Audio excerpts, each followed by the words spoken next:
welcome back to Homegrown. Today we are going to be making emergency candles, okay, out of wax that I have saved in all my old Maverick cups. Okay, so if you use like the beanie melts or the wax melts of any kind, little plug-ins, once those kind of start to die and they lose their smell, just pour them in an old cup. Okay, you can see all the different layers in mine, how they're different colors and flavors. And so I decided one day after I had one whole cup to just try it and make some emergency candles. And I just made them out of old mason jars and just got some wicks. And so they're perfect for emergency candles. I mean, you can make candles that smell great if you want. You can buy the smelly stuff at like a Michael's or a craft store. I even made some baby ones so that, you know, maybe the kids can all have one in their room or bathrooms, just out of mason jars. So that's an option. I also have saved old candles that I had, and I think today I'm going to use the candles that I've saved. So these have been in the freezer, and I'll get it out in a minute and show you, but these have been in the freezer so that the old wax can pop out. Here is the wax that I just poured out of this one cup. And the top popped right out fast and the bottom didn't, so I put it in the microwave for about a minute and then I cut it with the knife. And so sometimes the layers will just start to peel away. So I'm just gonna chunk it up and stick it in this pan. And maybe even take a knife and start to chunk this one up so that we can melt it. Okay, once this is all kind of chunked up, I may get one more cup, so I have quite a bit. And then we'll start to fill this out, but we need to clean them out first. Okay, so go ahead and get any jars that you've saved. If you haven't saved any jars, then go ahead and get some empty mason jars and your wax, and we'll get ready to go. After you have put these in the freezer for about an hour, this piece should pop right out if you're cleaning out old candles. I kind of went around it with the knife and then I just pried it open with the spoon, and then the whole part comes out. And then you can just take these little clips out off the bottom and get ready to put new ones in. Okay? And it's okay if you have extra wax there, it'll just be part of your new candle. Okay, so it doesn't have to be perfect. So got that all cleaned out and it's ready to be filled.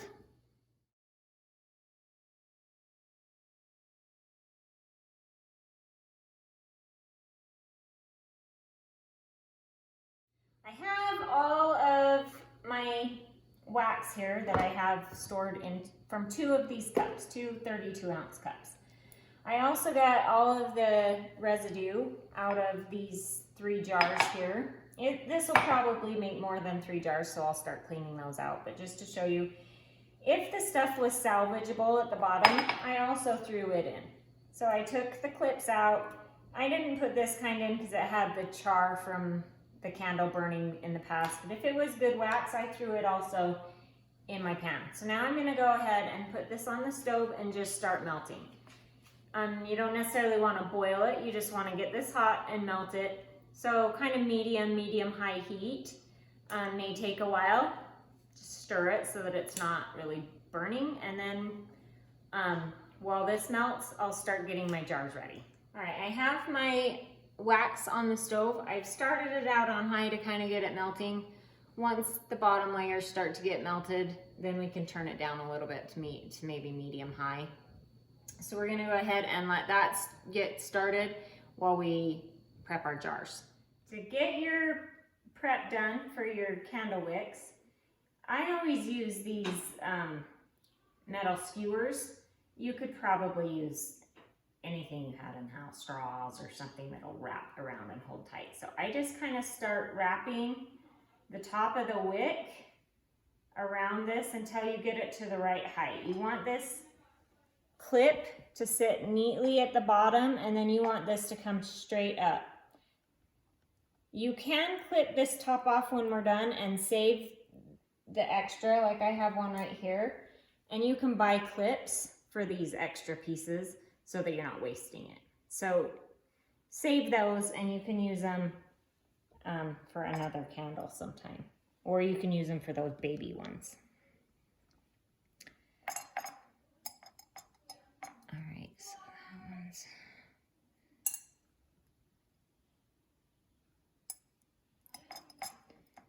I'm gonna put 2 in these bigger ones.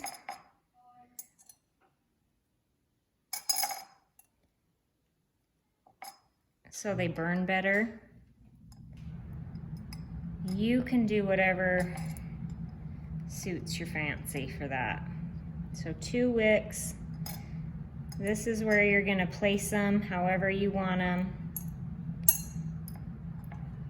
And then you'll go ahead and pour the wax over that. And then once the wax hardens, you'll trim them.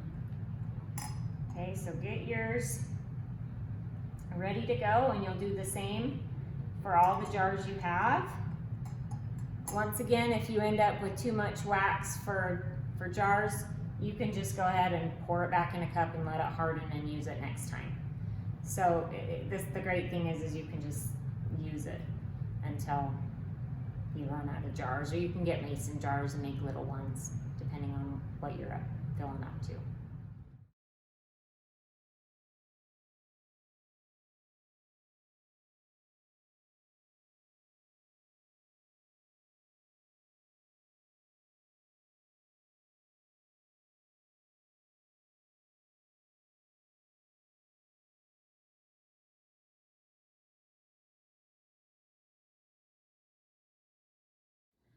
My wax is done. Just to go over, I used 9-inch wicks so that I could have enough space to roll it up onto the skewer, so that the skewer is now level on top of the candles, okay, holding the wicks in place so they don't move around.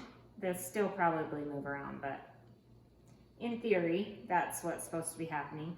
So 9-inch wicks, and then I will clip those and save the rest, and then you could just buy new clips and do smaller ones next time. Okay, so I've got those all prepped. I have one extra over on the end in case we have enough. If not, then we don't. Okay, so my wax is ready to go. I'm gonna now come along and dump into my jars. Okay, I'm gonna turn the oven off, get this off. It's nice and hot, and with any luck, I'm gonna pour this without dumping it down my counter. Make pouring easier, I'm gonna pour it into this plastic jar with the big spout. Hopefully that'll help pour my candles more exact. Okay, and then we're gonna just start pouring right in there, as full as you want your candle to be.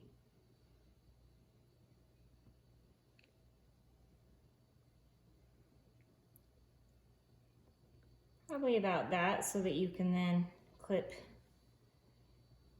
yourself about 1 inch of a wick. And then we're gonna move to this next one.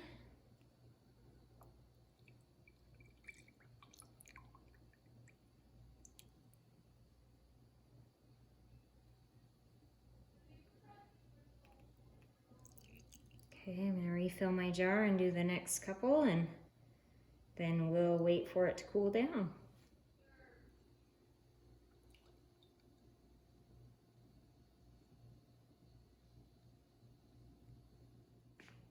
All right, while your wax is still hot, if your wick has moved around on you a little bit, make sure, this is your chance to make sure that wick, and sometimes you can do it with the pouring, you can kind of pour on one side and make it move back where you want, but just make sure that that wick is in the right place before it hardens on you.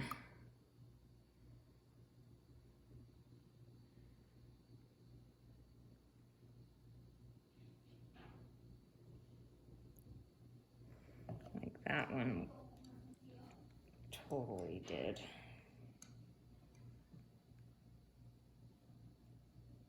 You can kind of just adjust those tops to make sure your wicks kind of are right where you want them. To get all of the wax off your counter, just take a scraper or a flat spatula if you have one, and just scrape that right off and put it in the garbage, and then you can just wash with like a dish soap to get off the residue.